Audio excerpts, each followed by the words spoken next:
बहुत देर हो चुकी थी। नज्म परवीन शाकिर। इस उम्र के बाद उसको देखा, आंखों में सवाल थे हजारों, होठों पे मगर वही तबस्सुम, चेहरे पे लिखी हुई उदासी, लहजे में मगर बुला कर ठहरा, आवाज में गूंजती जुदाई,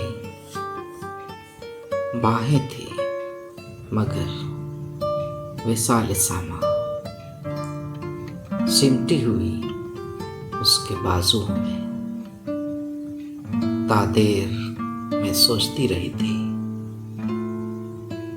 किस अब्र गुरेज पा की खातिर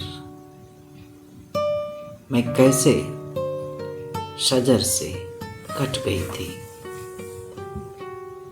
किस छाँव को तर्क कर दिया था